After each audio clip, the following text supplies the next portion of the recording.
Hello everyone and welcome back to Psycho. इस video में हम उत्तराखंड वन दरोगा के लिए साइंस का मॉक टेस्ट 2 लगाएंगे। यदि आपने पहला मॉक टेस्ट नहीं लगाया है तो आप उसको देख सकते हैं। डिस्क्रिप्शन बॉक्स में आपको उस वीडियो का लिंक भी मिल जाएगा। इस वीडियो में भी टोटल 25 क्वेश्चंस हैं। ये सभी questions physics, chemistry, bio, ecology, agriculture, forestry इन सभी से रिलेटेड क्वेश्चंस हैं और ये सभी क्वेश्चन आपके एग्जाम के लिए बहुत ज्यादा इंपॉर्टेंट है। इसी प्रकार के क्वेश्चन आपके एग्जाम में भी देखने को मिलेंगे। क्वेश्चन का कंपोजिशन PYQ 45% है। जो वन दरोगा 2022 में जो क्वेश्चन पूछे गए थे उसमें से 45% मैंने लिया है इसमें। फिर PYQ जो अदर एग्जाम में पूछे जाते हैं साइंस के क्वेश्चन, वो कुछ नए क्वेश्चन है और कुछ आउट ऑफ सिलेबस क्वेश्चन है। आप सभी से, जैसे मैंने पिछली वीडियो में बोला था कि आप सभी वीडियो को मॉक के फॉर्म में लगाएंगे। ओके, मॉक के फॉर्म में लगाएंगे और लास्ट में अपने मार्क्स को कमेंट करेंगे कमेंट बॉक्स में। सही आंसर के लिए 1 मार्क होगा, गलत आंसर के लिए 0.25 नेगेटिव मार्किंग है, 1/4 नेगेटिव मार्किंग है आपके एग्जाम में, तो 0.25 आपको माइनस कर लेना है। आप क्वेश्चन को स्किप भी कर सकते हो, स्किप करने पे आपको 0 मार्क्स मिलेंगे। तो लास्ट में इन सभी को कैलकुलेट करके आपको कमेंट बॉक्स में अपने मार्क्स जरूर बताना है। पिछली वीडियो में लगभग 8000 लोगों ने उस वीडियो को देखा, लेकिन कमेंट सिर्फ 100 लोगों ने किया, तो बहुत कम लोग कमेंट करते हैं। मैं सभी से बोलना चाह रहा हूँ कि जरूर कमेंट करें। आपको पता चलेगा कि आप किस लेवल पे हो और इससे मुझे भी पता चलेगा कि जो आगे की वीडियो है उसमें क्वेश्चन किस प्रकार के लेना है, ज्यादा हार्ड लेना है, ज्यादा इजी लेना है, तो मुझे आइडिया लग जाएगा। ठीक, तो चलिए आज के पहले क्वेश्चन से शुरू करते हैं। पहला क्वेश्चन देखते हैं। देखिए, पहला क्वेश्चन है, which of the following environment factor play a role in sex determination of few reptiles. कुछ रेप्टाइल्स होते हैं, उनमें इन्वायरमेंट का कौन सा फैक्टर सेक्स डिटर्मिनेशन में भूमिका निभाता है। देखिए, प्रेशर, वाटर, सॉइल या टेम्परेचर। तो देखिए इसका राइट आंसर है टेम्परेचर। कुछ रेप्टाइल होते हैं जैसे कि छिपकली हो गया, सांप हो गए, मगरमच्छ, ये सब जो रेप्टाइल होते हैं इसमें टेम्परेचर के अकॉर्डिंग उनका सेक्स डिटरमाइन होता है। जैसे कि अधिक टेम्परेचर होगा, छिपकली में क्या होता है कि अगर उसने अंडे को सेकते टाइम अधिक टेम्परेचर दिया तो जो बेबी होगा वो फीमेल होगा। ठीक, और टेम्परेचर अगर कम दिया तो वो मेल होगा। ठीक, तो रेप्टाइल्स में क्या होता है, जो सेक्स डिटर्मिनेशन होता है उसमें टेम्परेचर का बहुत बड़ा रोल होता है। जो अंडे को सेकते हैं तो उसमें टेम्परेचर का बहुत बड़ा रोल होता है। ज्यादा टेम्परेचर होगा तो कुछ और उसका सेक्स होगा और अगर टेम्परेचर कम होगा तो उसका सेक्स कुछ और हो सकता है। ठीक है, तो इसका राइट आंसर है टेम्परेचर। नेक्स्ट क्वेश्चन पे मूव करते हैं। नेक्स्ट क्वेश्चन है, gastric gland present in wall of the stomach do not release.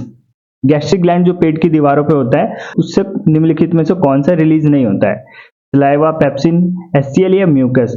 तो देखिए पेप्सिन भी रिलीज होता है, HCl भी रिलीज होता है, म्यूकस भी रिलीज होता है, लेकिन सलाइवा रिलीज नहीं होता। लार कहां पे निकलता है, माउथ में। ये तो माउथ से रिलीज होता है ना।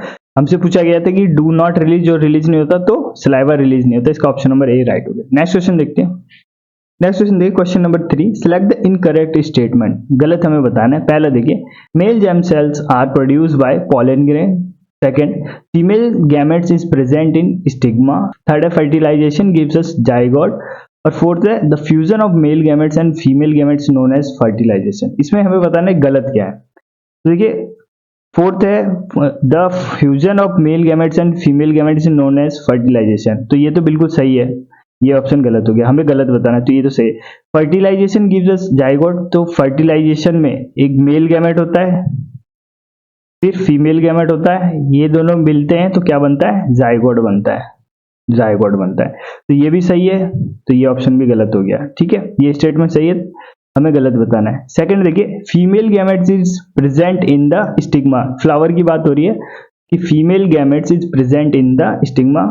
अब देखिए फ्लावर का आपको पता होना चाहिए, जैसे ये फ्लावर है तो इसमें जो मेल पार्ट होता है ये होता है, एंथर और फिलामेंट होते हैं, ये मेल पार्ट होते हैं इसमें, जिसको स्टामेन बोलते हैं। एंथर और फिलामेंट से मिलकर बना होता है। एंथर पे ही क्या होता है, पॉलन ग्रेन होते हैं, पॉलन ग्रेन या फिर पराग कण यहीं पे पाए जाते हैं। तो ये दोनों पार्ट क्या हो गए, पुंकेसर हो गया या फिर जो मेल पार्ट हो गया फ्लावर में वो हो गया। फिर जो ये वाला पार्ट दिख रहा है, ये बीच में जो पार्ट है ये होता है हमारा फीमेल पार्ट। इसमें क्या किया जाता है, स्टिग्मा, स्टाइल हो गया, ओवरी और ओव्यूल, ये सब मिलके जो फीमेल वाला पार्ट होता है फ्लावर में वो बनाते हैं। ठीक, और इस जो फीमेल पार्ट है इसको क्या बोलते हैं, कार्पेल बोलते हैं या फिर पिस्टिल बोला जाता है। अब लेकिन ऑप्शन देखिए, ऑप्शन में बोला गया female gametes is present in the stigma. Stigma तो ये है, देखिए स्टिग्मा क्या करता है, पॉलन ग्रेन को रिसीव करता है। जैसे पॉलन ग्रेन है यहाँ से उड़ के स्टिग्मा पे आता है, फिर इसके रास्ते होते होते ओव्यूल तक पहुंचता है, लास्ट में ओवरी से होते होते ओव्यूल तक पहुंचता है, फिर वहां पे जाके फर्टिलाइजेशन की क्रिया होती है। फीमेल गैमेट्स कहाँ पे प्रेजेंट होता है? स्टिग्मा पे होता है? नहीं होता है। ये कहाँ पे होता है? यहाँ पे। मतलब फीमेल गैमेट्स की बात करें तो किसकी बात कर रहा है? एग की। तो एग कहाँ पे प्रेजेंट है? देखिए एग है यहाँ पे, ओव्यूल के अंदर है एग।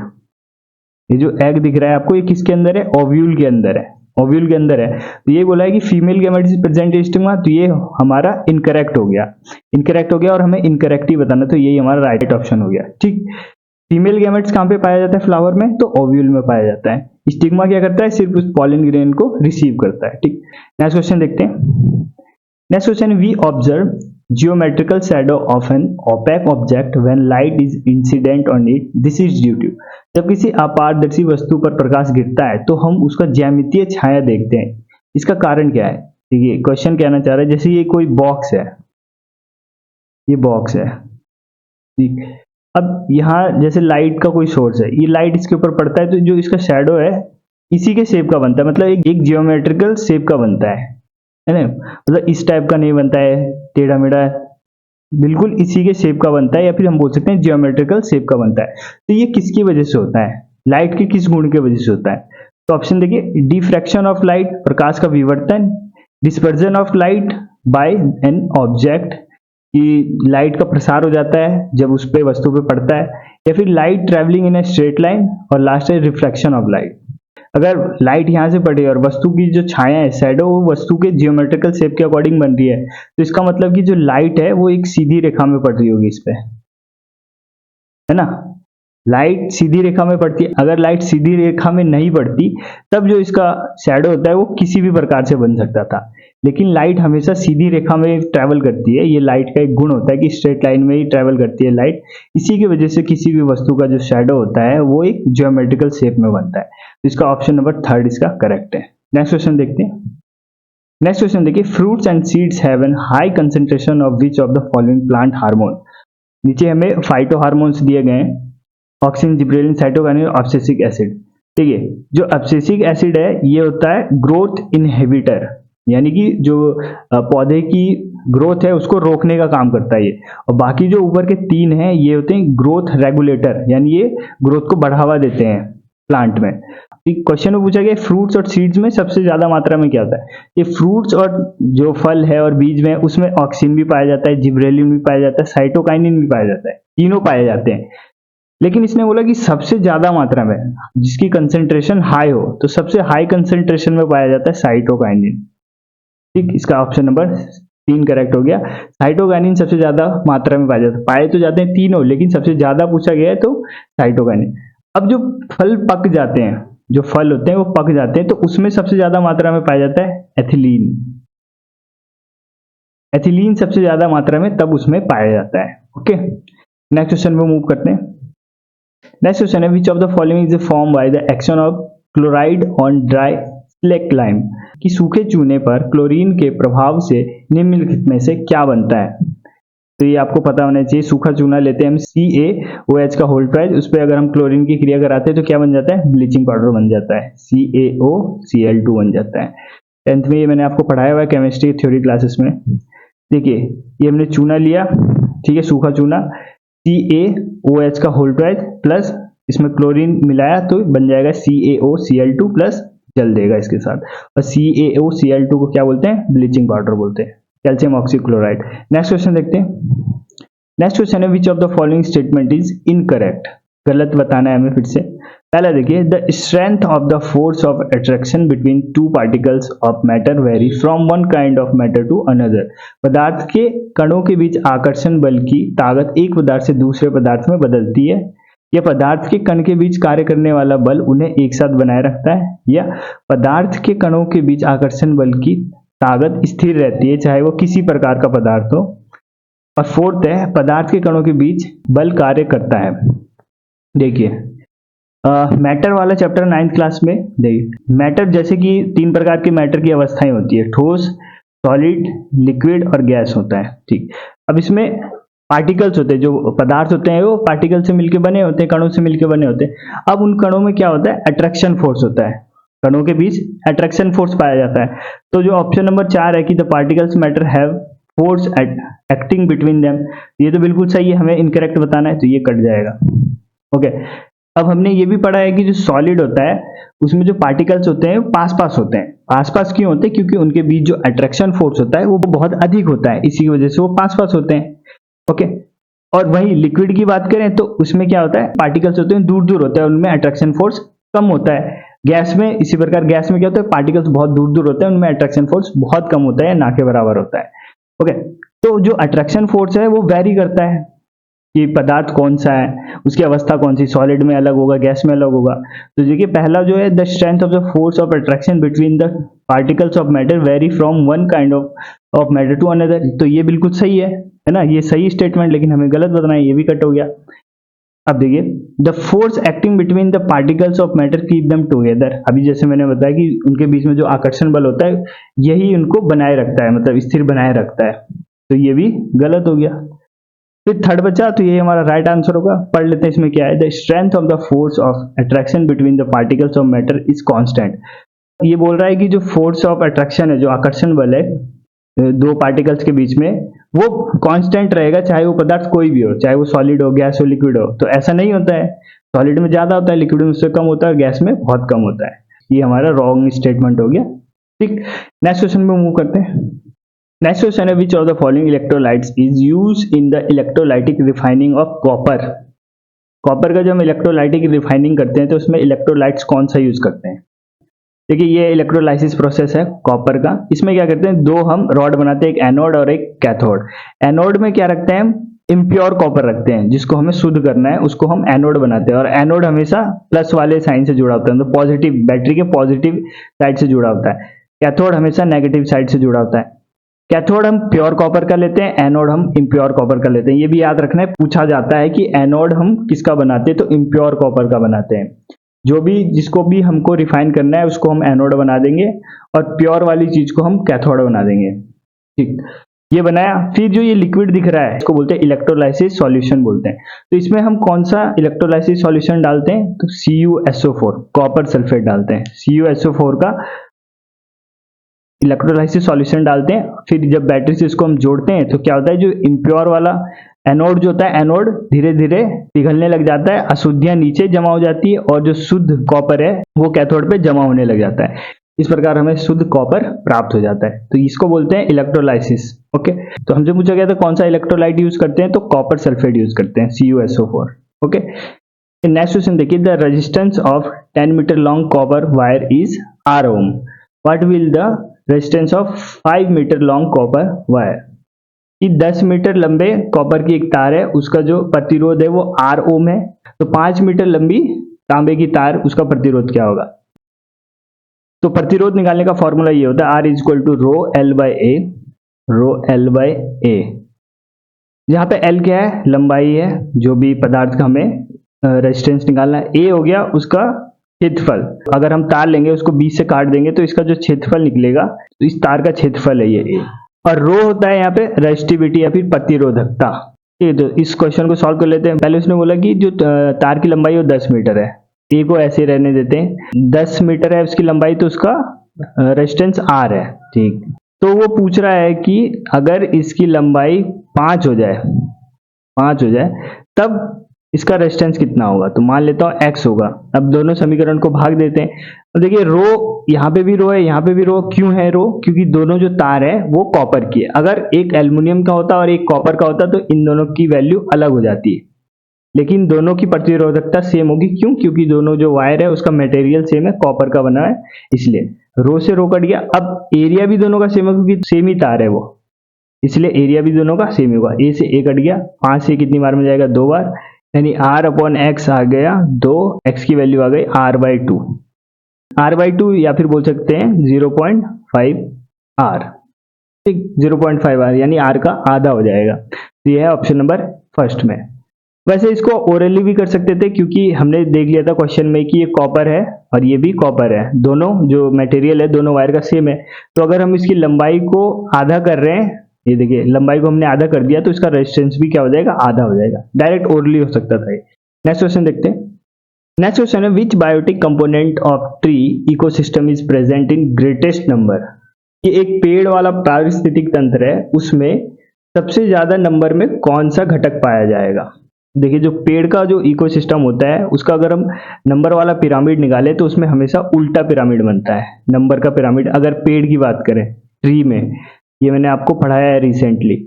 इसमें क्यों क्यों बनता है उल्टा, क्योंकि जो प्रोड्यूसर होता है वो तो एक ही पेड़ होता है, सिंगल पेड़ होता है। फिर इस छोटे मोटे कीड़े हो गए, उनकी संख्या इस एक से ज्यादा रहती है, फिर इनसे भी ज्यादा जो सेकेंडरी कंज्यूमर होते हैं वो होते हैं, और सबसे ज्यादा संख्या में क्या होते हैं, टर्सरी कंज्यूमर होते हैं, तृतीय उपभोक्ता सबसे अधिक नंबर में होते हैं। तो जो पेड़ होता है उस पे जो नंबर का पिरामिड होता है वो हमेशा उल्टा बनता है, ये मैंने आपको बताया हुआ। तो यही पूछा है कि जो ट्री वाला इकोसिस्टम है उसमें सबसे ज्यादा नंबर में क्या होगा, प्रोड्यूसर तो सबसे कम होंगे, प्राइमरी कंज्यूमर उससे ज्यादा होंगे, लेकिन सबसे ज्यादा नहीं, सबसे ज्यादा क्या होगा, टर्सरी कंज्यूमर होगा, तृतीय उपभोक्ता होंगे। ठीक, नेक्स्ट क्वेश्चन देखते हैं। नेक्स्ट क्वेश्चन है, और ये आउट ऑफ सिलेबस क्वेश्चन है। देखिए, what is a cistron. Cistron के बारे में पूछा गया, सिस्ट्रॉन क्या होता है। काफी अच्छा क्वेश्चन है, 12th क्लास का क्वेश्चन है। देखिए दो तीन चीजें आपको पता होनी चाहिए, यहाँ से क्वेश्चन पूछा जाता है बार बार। जैसे डीएनए से आरएनए जब बनता है तो उस प्रोसेस को क्या बोलते हैं, ट्रांसक्रिप्शन बोलते हैं। ट्रांसक्रिप्शन बोला जाता है जब डीएनए आरएनए में चेंज होता है। फिर आरएनए से जब प्रोटीन बनता है या फिर पॉलीपेप्टाइड्स बनता है, पॉलीपेप्टाइड्स पेप्टाइड्स, तो इस प्रोसेस को बोलते हैं ट्रांसलेशन। ये पूछा जाता है बार बार एग्जाम में कि डीएनए से जब आरएनए बनता है तो उस प्रोसेस को क्या बोलते हैं, ट्रांसक्रिप्शन। और जब आरएनए से प्रोटीन बनता है या पॉलीपेप्टाइड्स बनते हैं तो उस प्रोसेस को क्या बोला जाता है, ट्रांसलेशन बोला जाता है। ओके, बहुत ज्यादा इंपॉर्टेंट, इसको याद कर लेना है। अब देखिए होता क्या है, जब डीएनए से आरएनए बनता है, आरएनए कोई सा भी बन सकता है, तीन प्रकार के आरएनए होते हैं ना, एमआरएनए, एमआरएनए, टीआरएनए और आरआरएनए। तो इन तीनों में से कोई भी बन सकता है ये, लेकिन जब प्रोटीन बनता है, आरएनए से प्रोटीन बनता है, तो वो सिर्फ आरआरएनए से बनेगा। आरआरएनए से ही प्रोटीन बनता है, एम और टीआरएनए से नहीं बनता है। अब क्या होता है, जैसे डीएनए से पहले डीएनए का जैसे ये वाला भाग हो गया, कोई भाग हो गया, ये भाग बनेगा आरएनए, आरएनए बना, जैसे आरआरएनए बन गया ये आरआरएनए। अब जो ये भाग है, यही भाग तो यही है ना डीएनए का, ये आरएनए से अब बनेगा पॉलीपेप्टाइड्स बनेगा। तो जब ये पॉलीपेप्टाइड्स बन रहा है, जो ये डीएनए का जो भी भाग पॉलीपेप्टाइड्स बन रहा है, इसी को बोला जाता है सिस्ट्रोन। ओके, तो सिस्ट्रोन क्या हो गया, डीएनए का वो भाग होता है, डीएनए का वो भाग जो बाद में पॉलीपेप्टाइड्स बनता है। ओके, या पॉलीपेप्टाइड्स में उसकी कोडिंग होती है, तो उसी को बोला जाता है सिस्ट्रोन। ओके, अब देखिए दो टाइप के हमारे पास सेल्स पाए जाते हैं, एक होता है प्रोकैरियोटिक और एक होता है यूकैरियोटिक, ये सब बता रखा मैंने। तो प्रोकैरियोटिक में जो पॉलीपेप्टाइड्स होते हैं वो मल्टीपल बनते हैं, मल्टीपल, एक से ज्यादा बन सकते हैं। लेकिन जो यूकैरियोटिक्स होते हैं, यूकैरियोटिक सेल, इसमें पॉलीपेप्टाइड सिंगल बनता है, एक ही पॉलीपेप्टाइड्स बनेगा। ओके, तो ये भी ध्यान रखना है, पूछा जा सकता है कि यूकैरियोटिक्स में कितने पॉलीपेप्टाइड्स बनते हैं, तो एक बनता है, और प्रोकैरियोटिक्स में कितने बनते हैं, तो मल्टीपल बनते हैं, एक से ज्यादा बनते हैं। ओके, तो सिस्ट्रॉन समझ में आ गया, ये डीएनए का एक भाग होता है जो बाद में जाके क्या बन जाता है, प्रोटीन बनने में या फिर पॉलीपेप्टाइड्स बनता है। ओके, देखिए पहला ऑप्शन है long stretch of non coding DNA, तो ऐसा कुछ नहीं है। दूसरा देखिए a segment of DNA coding for a polypeptides, तो बिल्कुल यही करेक्ट है, एक डीएनए का जो सेगमेंट होता है जो बाद में जाके पॉलीपेप्टाइड्स बनता है। ओके, ऑप्शन नंबर सी देखिए segment of DNA and RNA, यहाँ पे आरएनए भी दे दिया इसने कि segment of DNA and RNA that contain information coding for protein, तो नहीं, अगर यहाँ सिर्फ डीएनए होता तो ये भी राइट हो सकता था ऑप्शन, लेकिन यहाँ आरएनए भी दे दिया। Option number D segment of polypeptides, तो पॉलीपेप्टाइड्स तो ये खुद बनता ही है, तो ये सेगमेंट नहीं है पॉलीपेप्टाइड्स का, ऑप्शन नंबर बी इसका राइट हो गया। ओके, नेक्स्ट क्वेश्चन देखते हैं। अब जो यहाँ से क्वेश्चन है आपके, वो 2022 में जो वनदरोगा एग्जाम हुआ था सीबीटी वाला, वहां से सारे क्वेश्चन लिए गए हैं, यानी 12 से लेके 25 तक जो भी क्वेश्चन आपको मिलेंगे वो वनदरोगा में पूछे गए क्वेश्चन से। देखिए क्वेश्चन नंबर 12 देखिए, what is a nitrification. Nitrification के बारे में पूछा गया है, तो ये आपको तभी पता होगा जब आपने नाइट्रोजन साइकिल पढ़ी होगी। नाइट्रोजन साइकिल देखिए मैं आपको बता देता हूँ, नाइट्रोजन साइकिल, नाइट्रोजन वायुमंडल में नाइट्रोजन गैस के फॉर्म में पाया जाता है। ओके, नाइट्रोजन गैस के फॉर्म में पाया जाता है, NO N2O और नाइट्रोजन के फॉर्म में पाया जाता है वायुमंडल में। अब इस वायुमंडलीय नाइट्रोजन का नाइट्रोजन फिक्सेशन होता है और ये बन जाता है ऑर्गेनिक नाइट्रोजन। ठीक, ऑर्गेनिक नाइट्रोजन बन जाता है। अब ये ऑर्गेनिक नाइट्रोजन कन्वर्ट हो जाता है अमोनियम आयंस में, और अमोनियम आयंस में कन्वर्ट हो जाता है, और इस प्रोसेस को बोला जाता है अमोनिफिकेशन। अमोनिफिकेशन बोला जाता है इस प्रोसेस को। फिर ये अमोनियम आयन फिर नाइट्रिफिकेशन होता है इसका, और ये बन जाता है नाइट्रेट्स। नाइट्रिफिकेशन होता है इसका और फिर बन जाता है नाइट्रेट्स, और इस नाइट्रेट्स को ही पौधे लेते हैं। और जो पौधे होते हैं, पौधों को नाइट्रोजन चाहिए होता है, मैंने आपको बताया ना एनपीके चाहिए पौधों को अधिक मात्रा, तो नाइट्रोजन तो चाहिए उनको, लेकिन नाइट्रोजन वो डायरेक्ट वायुमंडल से ले नहीं पाते। वो नाइट्रोजन की कौन सी फॉर्म को लेते हैं, इसको नाइट्रेट्स को लेते हैं, NO3 को। ओके, तो अब देखिए कैसे बन रहा है वायुमंडलीय जो नाइट्रोजन फिक्सेशन होता है।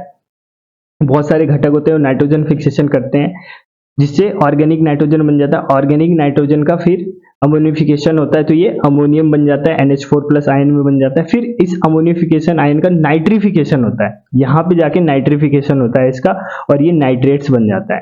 फिर इस नाइट्रेट्स का डीनाइट्रिफिकेशन होता है, और ये दोबारा वायुमंडल में पहुंच जाता है नाइट्रोजन के रूप में या गैस के रूप में। तो इस प्रकार से ये नाइट्रोजन की साइकिल है, ये मैंने आपको ऑलरेडी पढ़ाया हुआ है अच्छे से थ्योरी क्लासेस में, इसलिए मैंने यहाँ पे आपको इतना डिटेल में एक्सप्लेन नहीं किया।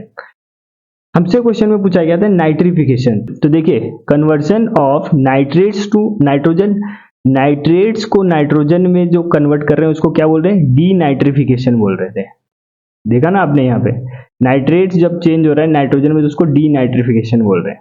फिर देखिए option number B, conversion of nitrogen to nitrates, ये गलत हो गया। ऑप्शन नंबर सी देखिए, the conversion of ammonia to nitrites and then nitrates, तो यही इसी को बोला जाता है नाइट्रिफिकेशन। अभी हमने देखा कि जो अमोनिया है, अमोनियम आयन है, उसका जब हम नाइट्रेट्स में या फिर नाइट्राइट्स में उसको कन्वर्ट करते तो उसी प्रोसेस को क्या बोला जाता है, नाइट्रिफिकेशन बोला जाता है। ठीक, तो इसका ऑप्शन नंबर सी करेक्ट हो गया। नेक्स्ट क्वेश्चन देखते हैं।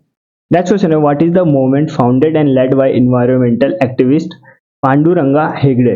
पांडुरंगा हेगड़े ने एक पर्यावरण आंदोलन चलाया था या उसको नेतृत्व किया था, तो वही पूछा गया तो कौन सा आंदोलन है वो, चिपको आंदोलन है या नर्मदा बचाओ आंदोलन है, अपिको आंदोलन है या फिर बिश्नोई आंदोलन है, कौन सा है जो पांडुरंग हेगड़े के नेतृत्व में किया गया था।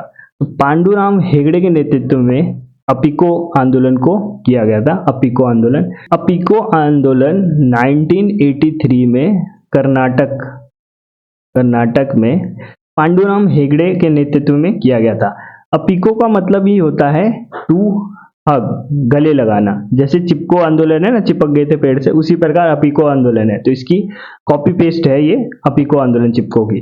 चिपको आंदोलन कब हुआ था, तो ये हुआ था 1973 में। कहाँ पे हुआ था सबको पता है, उत्तराखंड में हुआ था। और इसका नेतृत्व किसने किया था, सुंदरलाल बहुगुणा और गौरा देवी ने, इन्होंने इसका नेतृत्व किया था चिपको का। ऑप्शन नंबर बी है नर्मदा बचाओ आंदोलन। नर्मदा बचाओ आंदोलन ये 1980 के टाइम पे हुआ था, और ये जो नर्मदा वाला रीजन है, जो नर्मदा नदी जहां से बहती है, ये पूरे में था। तो ये किसी एक पर्टिकुलर स्टेट में नहीं था, जहां से नर्मदा नदी बह रही है वो सब जो जितना भी एरिया है वो सब इसमें आ रहा था। ठीक, इसको लीड किसने किया था, तो मेघा पाठक ने नर्मदा बचाओ आंदोलन को लीड किया। फिर अब इसमें बच गया एक और ऑप्शन नंबर डी, बिश्नोई आंदोलन ये कहाँ पे हुआ था, तो ये राजस्थान में हुआ था। राजस्थान में बिश्नोई समाज द्वारा किया गया था। और ये कब किया गया था, ये आंदोलन 1730 के आसपास ये आंदोलन हुआ था। इसमें इसका नेतृत्व किसने किया था, अमृता देवी प्लस 363 लोगों ने अपनी जान दे दी थी इस आंदोलन में। इसमें क्या था कि जो खेजड़ी के पेड़ थे, खेजड़ी के जो वृक्ष थे, इनको काटा जा रहा था, तो इसको बचाने के लिए ये जो बिश्नोई समाज के लोग हैं इन्होंने आंदोलन किया था। अमृता देवी ने इसका नेतृत्व किया था। ठीक है, तो ये कुछ आंदोलन है, ये आपके एनसीईआरटी में दिए गए हैं, इसलिए पिछली बार वंदरोगा में पूछे गए थे, एनसीईआरटी से डायरेक्ट उठा के पूछा गया है। ठीक है, तो ये कुछ आंदोलन है, आपको पता होना चाहिए। पांडुरंग हेगड़े ने अपिको आंदोलन किया था। ओके, नेक्स्ट क्वेश्चन देखते हैं। नेक्स्ट क्वेश्चन है कि where was the world first hydro electric power dam build. दुनिया का पहला जल विद्युत शक्ति बांध कहाँ बनाया गया था, तो ये आपको डायरेक्ट ही याद रखना है। ऑप्शन नंबर डी इसका करेक्ट है।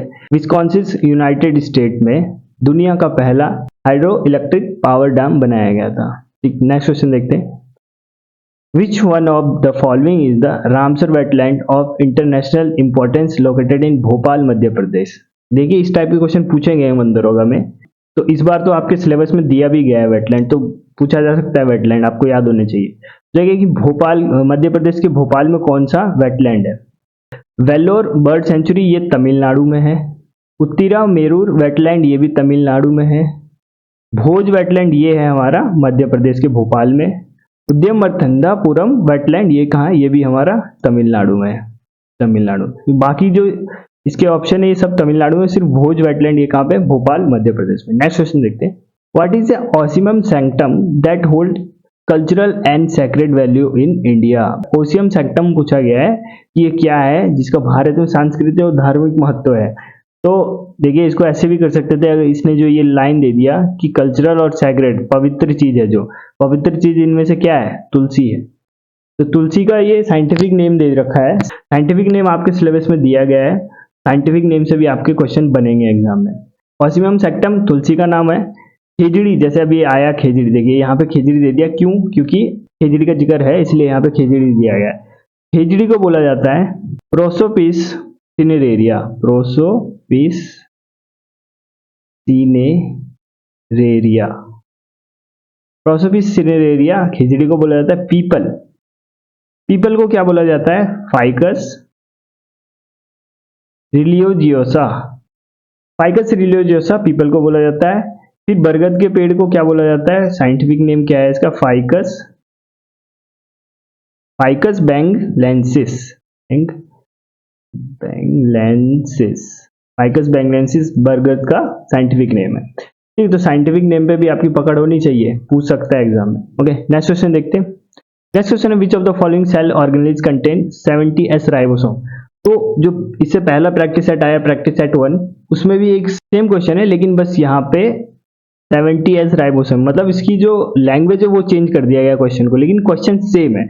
पिछले जो प्रैक्टिस सेट है में उसमें पूछा गया था कि निम्नलिखित में से कौन सा ऑर्गेनेलिज है जिसमें खुद का डीएनए पाया जाता है, डीएनए पाया जाता है, ये था। अब इस वाले में पूछा गया कि which of the following cell organelles contain 70S ribosome, यानी कि वही जेनेटिक्स मटेरियल की बात की जा रही है।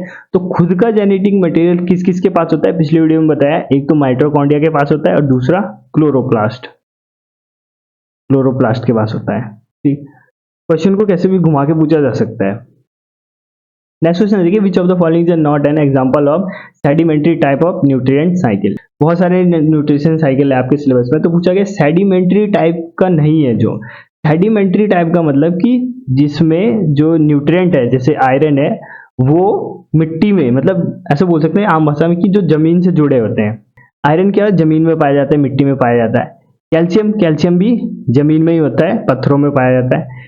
फास्फोरस भी जमीन में पाया जाता है, क्योंकि वहीं से इसको एक्सट्रैक्ट करते हैं। लेकिन कार्बन जमीन में नहीं पाया जाता है। जो इसका न्यूट्रिएंट साइकिल आप देखोगे तो ये जमीन में है ही नहीं, इसका कार्बन का। तो यही क्वेश्चन में ये पूछा गया कि कौन सा है जिसका सेडिमेंट्री टाइप नहीं है। तो कार्बन है जो सेडिमेंट्री टाइप नहीं है, यानी जो मुख्य रूप से कार्बन है वो भूमि से प्राप्त ना होकर हमें कहां से मिलता है? हमें वायुमंडल से मिलता है। अब नेक्स्ट क्वेश्चन देखते हैं। Next question, which of the following gases is not include under the Kyoto protocol. देखिए क्वेश्चन को थोड़ा घुमा के पूछा गया कि क्योटो प्रोटोकॉल में कौन सी गैस इंक्लूड नहीं है। तो क्योटो प्रोटोकॉल आपको पता होगा, उसमें कौन कौन सी गैसेज हैं, तभी आप इस क्वेश्चन को कर सकते हैं। देखिए क्योटो प्रोटोकॉल क्या है? इंटरनेशनल ट्रीटी है जो 1997 में क्योटो, जापान का एक शहर है, वहां पे इसको संधि को किया गया था। और ये काम में कब लाया गया था? तो 2005 के बाद इसमें काम करना शुरू कर दिया था। It was developed under the United nation framework conservation of climate change, UNFCCC द्वारा इसको बनाया गया था क्योटो प्रोटोकॉल को। किस लिए? जो क्लाइमेट चेंज हो रहा है उसको सही करने के लिए, उसको सुधारने के लिए क्योटो प्रोटोकॉल को लाया गया था। जो क्लाइमेट को सबसे ज्यादा इंपैक्ट करते हैं होते हैं ग्रीन हाउसेज गैस। तो इस प्रोटोकॉल में 6 मेजर ग्रीन हाउस गैसेज के बारे में बताया गया है। कौन कौन से? वो कार्बन डाइऑक्साइड है, मीथेन है, नाइट्रस ऑक्साइड N2O, हाइड्रोफ्लोरोकार्बन हो गया SFC, परफ्लोरोकार्बन हो गया, हेक्साफ्लोराइड हो गया SF6। ये जो 6 आपको यहाँ पे दिख रहे हैं गैस, इन्हीं को बोला जाता है ग्रीन हाउस गैसेस, और यही क्लाइमेट को नुकसान पहुंचाते हैं। तो क्वेश्चन में पूछा गया था कि कौन सा क्योटो प्रोटोकॉल के अंदर गैस नहीं है। सल्फर हेक्साफ्लोराइड है SF6, अभी देखा हमने। हाइड्रोजन नहीं होता है, तो यही हमारा राइट आंसर हो गया। हाइड्रोजन नहीं होता है, कार्बन डाइऑक्साइड होता है, नाइट्रस ऑक्साइड होता है, लेकिन हाइड्रोजन नहीं होता है। ओके, ये 6 गैसेस आपको पता होनी चाहिए। नेक्स्ट क्वेश्चन देखते हैं। Heat energy required to change 1 kg of liquid to gas at its boiling point is known as. ये मैंने आपको पिछली वीडियो में बताया था कि 1 kg लिक्विड को गैस में चेंज करना है। बॉइलिंग पॉइंट है, जैसे पानी है, उसका बॉइलिंग पॉइंट कितना है, 100 डिग्री सेल्सियस है। तो 100 डिग्री सेल्सियस पे उसको गर्म कर रहे हैं तो उबलने लग जाता है। फिर जब ये उबलता है तो इसके बाद ये पानी लिक्विड गैस में चेंज हो जाता है। तो गैस में चेंज किसकी वजह से होता है, लेटेंट हीट की वजह से।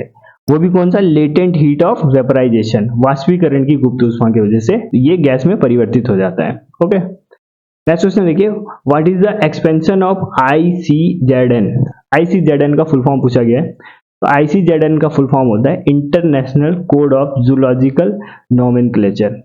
ये ऑप्शन नंबर बी इसका करेक्ट है। नेक्स्ट क्वेश्चन देखिए। The kinetic energy of orbiting satellite is dash its magnitude of potential energy. कोई सैटेलाइट है, वो ऑर्बिट में अपनी कक्षा में ऑर्बिट कर रहा है, ठीक है, गति कर रहा है। तो जो सैटेलाइट है, उस सैटेलाइट की काइनेटिक एनर्जी, गतिज ऊर्जा, उसके पोटेंशियल एनर्जी यानी कि स्थितिज ऊर्जा का कितना होता है, ये पूछा गया। तो इसके डायरेक्ट याद रखना है आपको। अगर कोई सैटेलाइट ऑर्बिट कर रहा है अपनी कक्षा में, तो जो उसका काइनेटिक एनर्जी होता है वो सदैव पोटेंशियल एनर्जी का आधा होता है। पोटेंशियल एनर्जी का आधा होता है। ओके, ये डायरेक्ट याद रखना है। आप इसको प्रूफ भी कर सकते हो, लेकिन अभी मेरे पे इतना टाइम नहीं तो मैं प्रूफ नहीं कर रहा हूँ। आप डायरेक्ट याद कर सकते हो कि काइनेटिक एनर्जी पोटेंशियल एनर्जी का आधा होता है। ये पूछा गया कि काइनेटिक एनर्जी क्या होता है, इसके पोटेंशियल एनर्जी का आधा होता है। ऑप्शन नंबर डी इसका करेक्ट है। नेक्स्ट क्वेश्चन देखते हैं। नेक्स्ट क्वेश्चन है, who among the following discover the ribosome. Ribosome की खोज किसने की थी। काफी आसान सा क्वेश्चन है। राइबोसोम की खोज जॉर्ज पलार्डे ने किया था, जॉर्ज पलार्डे ने। अब इसमें बाकी भी, जैसे कैमिलियो गोल्जी ने क्या खोजा था, तो गोल्जी अपरेटस की खोज किया था इसने। जे टॉमसन ने इलेक्ट्रॉन की खोज की थी, इलेक्ट्रॉन की। एल्टन मायो एक साइंटिस्ट नहीं है, ये एक फिजियोलॉजिस्ट है। इन्होंने ह्यूमन रिलेशनशिप के बारे में कुछ बताया हुआ है, ठीक, याद रहेगा। Next question, which of the following is the property of gas. Gas की प्रॉपर्टी पूछा गया है। Option number A, volume is not fix. बिल्कुल सही बोल रहा है कि जो गैस होता है उसका वॉल्यूम फिक्स नहीं होता है। इस गैस को हम जिस बर्तन में डालेंगे, जैसे देखिए गैस को अगर हम जिस भी बर्तन में डालेंगे वो उसी का शेप ले लेता है और उसी का वॉल्यूम भी ले लेता है। जैसे यहाँ पे है, ये कंटेनर में डालेंगे हम गैस को, तो ये इसी के वॉल्यूम को ले लेगा, इसका वॉल्यूम इतना ही हो जाएगा।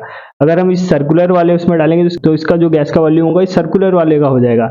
इस स्क्वायर वाले बर्तन में डालेंगे तो उसका वॉल्यूम वैसा हो जाएगा। तो इसका जो गैस का वॉल्यूम होता है वो फिक्स नहीं होता है। Okay, option number B, it has a low compressibility. अब ये तो बिल्कुल गलत है।